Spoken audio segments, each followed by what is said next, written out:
ต่อยมันดิต่อยเลยถ้าตบกูแล้วกูกระโดดต่อยอ่ะพี่มันตอบใช่ไหมอย่าไปกลัวมันเลย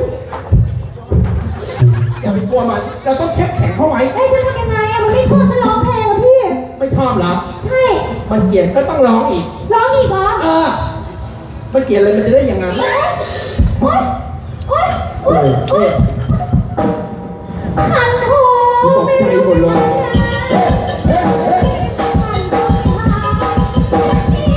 ตะโกนฉันชอบ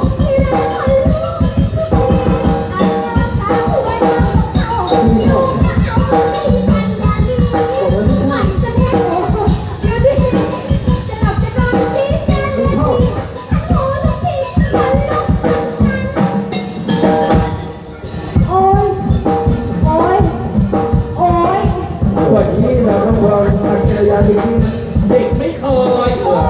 มันต้องร้องยังไงอะพี่หน้ามืดเกลียดเสียงมึงจะ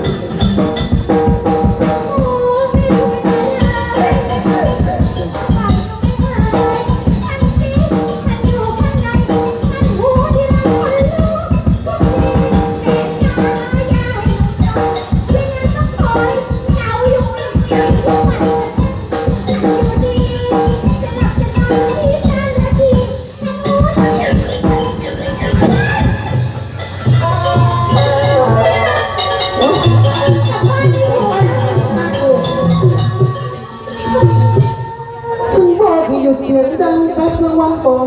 ขอบคุณครับตบมือไปให้ดิต้องมาพัฒนาที่ได้ให้กับให้องค์ชายลูกผู้หญิงครับอย่าไปกลัวมันฉันบอกให้หยุดเสียงดังน้องเบิร์ดเดี๋ยวนี้ไปนั่งผู้หญิงขอบคุณนะคะพี่อย่าทำเพเยออย่ายิ่งทำแต่ในสิ่งสามสิ่งผมเป็นนางแบบ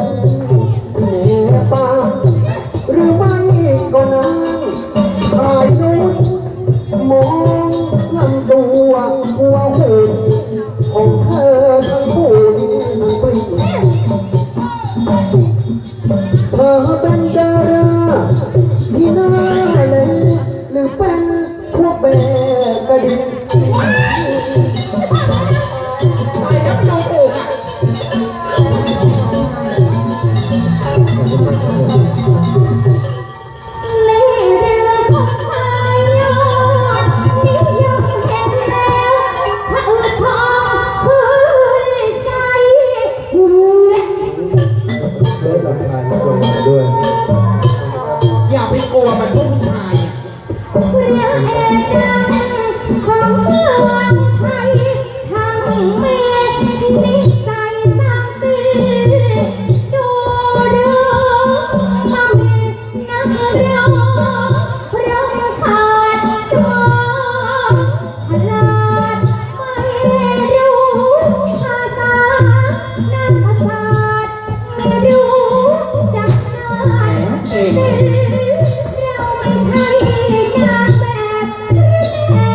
ปะ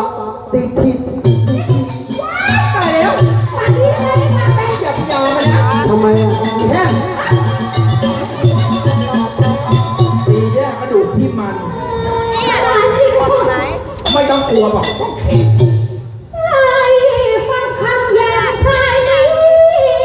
มึงเป็นควายหรือคน ปะตบหัวที่ อย่าตกผู้หญิงนะ มันแก่แต่ละหนู ไม่ต้องมาทำมึงเดี๋ยวกูต่อยเอง โอ้โห เดี๋ยวมันดูลายวันชาติของคนเดียว โอ้โหหินข้างๆนี้เลยนะคุณหินยาวหินกระปากที่โดนน้ำนี่ ชอบเล่นเสียง หินซะหิวเลย หิวอะไร หินแล้วใหญ่บอกไปเลยหินแล้วใหญ่หินของมึงก็ไม่ใช่หิน เป็นอะไรวะ ของมึงน่ะ เฮ้ย ไอ้ปากเสีย ถามถาม ผู้หญิงผู้หญิง น่ากลัวเลย ไม่ต้องกลัวพี่เป็นผู้หญิง พี่จ๋าเราเป็นผู้หญิงตัวเล็กๆสองคนเนี่ย ถ้าเราแข่งกันมันจะสู้กันไม่ได้เลยพี่ ต้องทำอะไรอ่ะ เราต้องแกล้งโยนไปก่อน อ๋อแล้วต้องอ่อนให้มันใช่ไหม เดินผู้หญิงคนแอดก่อน เราเลิกไม่ค่อยนะพวกมึง ไปนั่งเลย แล้วพี่ผมตบท้ายที่หลังเลยนะ เดี๋ยวพี่ตบพันอย่างทีมต้องอ่อนเลยไม่ใช่ เอาคำถามแค่แค่ สู้แล้ว เดียวเราจะแกล้งทำเป็นรู้แล้วก็หัวยอมให้ ต้องอ่อนน้อง ยอมมือไว้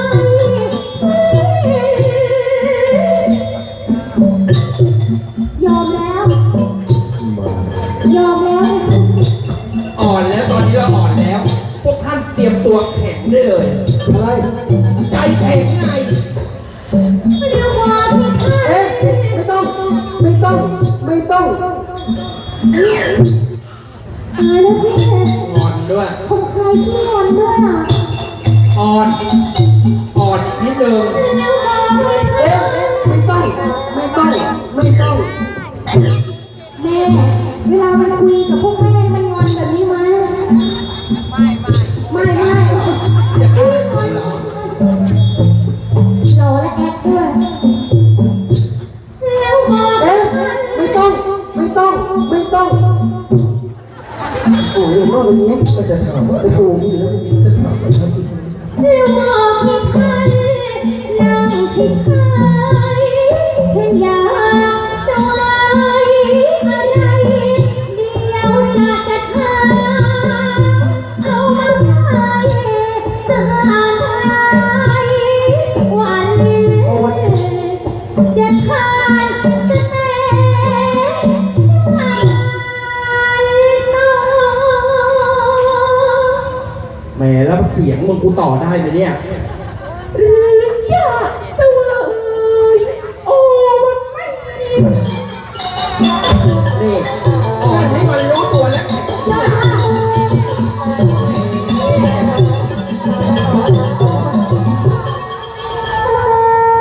ส้นตรงส้นตีนมา จำรูนก็มาจำรูนมา โอ้ส้นตรงส้นตีนนั่นกูไม่เอาน้ำยาอะไร จะเก็บไว้ให้เจ้าผู้กิน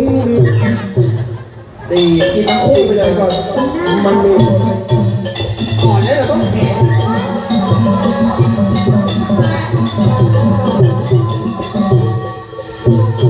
แล้วชี้หน้าว่าตะวันโอ้ยจะบ้าเลยคุณจะบ้าเลยคนตลกใหญ่แล้วเนี่ยมึงเล่นอย่างนี้กูจะเล่นที่อะไรเลยนะลุกขึ้นมาพร้อมกัน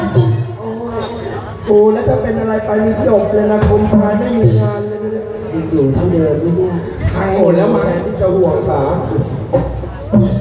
เด็กตีกันสตรีสองนาง ทำไม ไม่มีจริยามารยาทอีสันทอดไพร่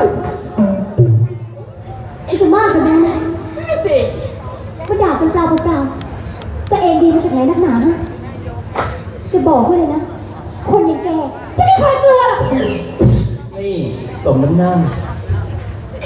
ไม่มีใครคาดต่อพระองค์แบบนี้พี่เกิดมาไม่มีใครกล้าตบหน้ากูบ มึงตบหน้ากูมึงตาย ข้าบน ก็ได้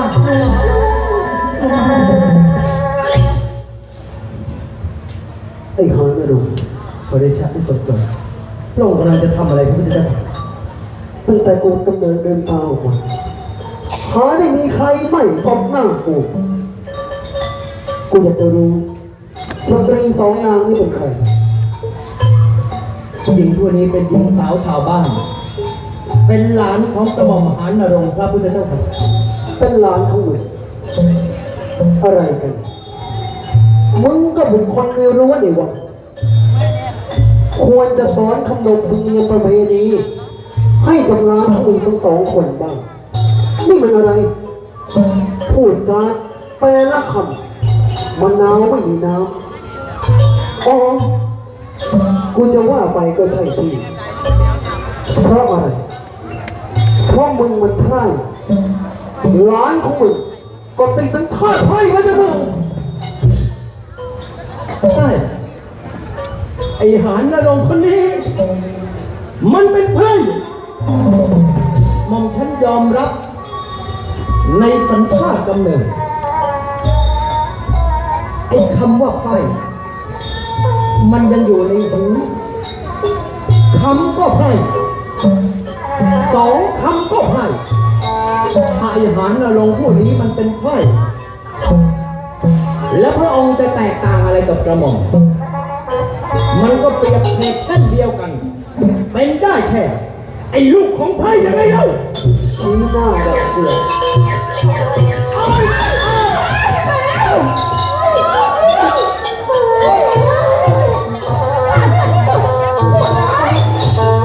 เป็นไงล่ะแม่คงคายลูกแกชักเลยตัดลิ้นหมดทั้งนั้นครั้งนี้กูแค่ตัดนิ้วของมึงสั่งสอนให้มึงรู้ว่าอย่าสบประมาทดูหมิ่นในชาติกำเนิดที่อยู่เหนือหงส์เหมราชเกียรติกูครั้งนี้แค่ตัดนิ้วกลับสู่แผ่นดินไทยราใดกูจะตัดหัวมึงไม่ ไอ้แดงที่มัน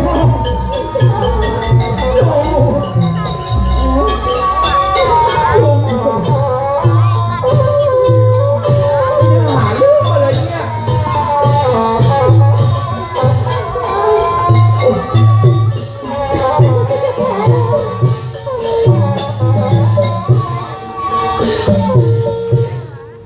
บาปถึงอนันตะริยกรรมดูหรือมันทำอวดเก่งผิดก่อปัญหากล้าข่มเหงโดยที่ไม่เกรงเกลือกกลัวไอ้ลูกใจเพชรไร้เหตุผลมันกลายเป็นคนสิ่งผิดต้องขาดวินสิ้นชีวิต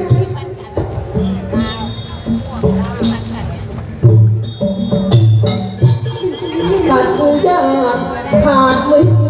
ผิดมัวไม่รู้เวรกรรมทำวางกรรมอีกหน่อยมันจะตามถึงตัว